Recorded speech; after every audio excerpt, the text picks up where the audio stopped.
dear. That was well outside the landing zone. You there, Explorer? Hello? You're alive, yes?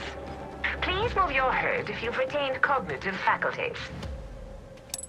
Well now, looking around and walking, aren't you the lucky one? Coming from the game development and publishing companies Midwinter Entertainment and Implorable Worlds Limited is the brand new game Scavengers. Scavengers is a strategic survival battleground. Enter a free-to-play action shooter where squads of 3 compete to survive and dominate in a hybrid of sandbox-style PvE and class-based PvP.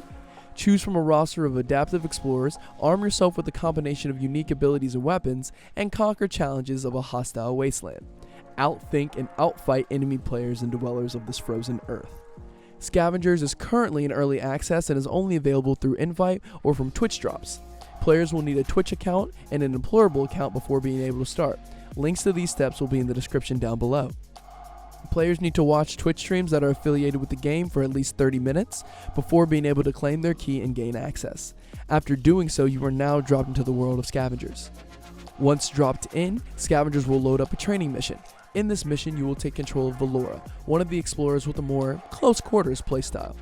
You will be prompted by a very secret agenty type voice known as Mother. Wasting no time, I see. She's basically your Jarvis from Iron Man, but she does a little bit of whatever she wants. She will guide you through the game's simple controls and game mechanics, all while spouting out some humorous banter. In simple terms, the game plays like this: drop in, scavenge for loot, gear, and materials, craft armor and weapons, and retrieve and extract data points. Oh, and of course, don't forget to survive. Now, to spice things up, Scavengers has added PvE elements to the game. You are dropped into a frozen tundra that constantly has snowstorms that you need to find shelter from in order to keep your soldier warm. There are also fire pits throughout the map that you can ignite to warm your players up.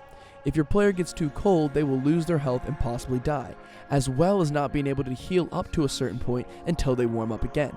Another PvE element that was added are AI monsters and AI guards protecting the data points that each team needs to access and retrieve in order to try to win. These add some nice, fast-paced and fun action to the game when you are not in contact with other players due to the vastness of the map. But beware, you can still actually die from the AI, so don't take them too lightly. I'd say they aren't as dumb as Fortnite AI, but more akin to like Assassin's Creed AI, so not hard to handle if you're paying attention, but they can easily sneak up on you and catch you sleeping. The main menu area is very similar to the likes of Fortnite, Warzone, and Apex. One of the key differences is the Research tab. In the Research tab, players can deconstruct materials found in the game in order to get the proper materials needed to research weapons, tools, and upgrades.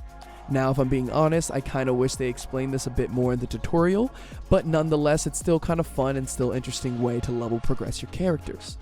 Overall impressions being that Scavengers is still in early access and still looking heavily for user feedback. I can't really say much negative about it because it's not a finished game yet.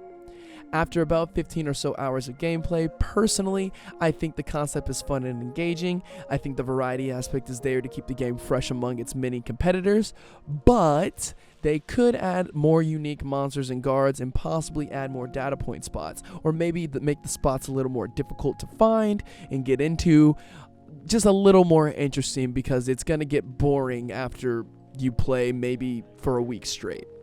I personally have only played with all of the starting characters, but so far I believe they did a great job at making each one unique, and it gives them plenty of options when adding more characters and cool cosmetics in the future for the game's actual launch. Overall, I would give this game a solid 6 out of 10, with the ability to go up to an 8 or a 9 if they add more of what was mentioned today, and down to a 5 or just a complete dud if things stay the exact same by the time they launch. That's it for today, folks. Thank you guys again for joining in on the video.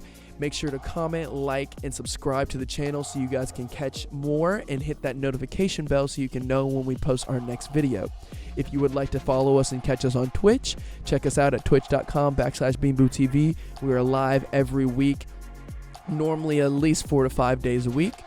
Also, check out beanboo.com for some brand new designer merch, some brand new art pieces, and some beautiful, beautiful music as well.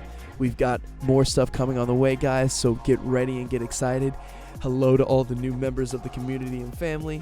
Thank you guys for all the support, and I hope you enjoyed the video today. Be easy, be breezy. Peace.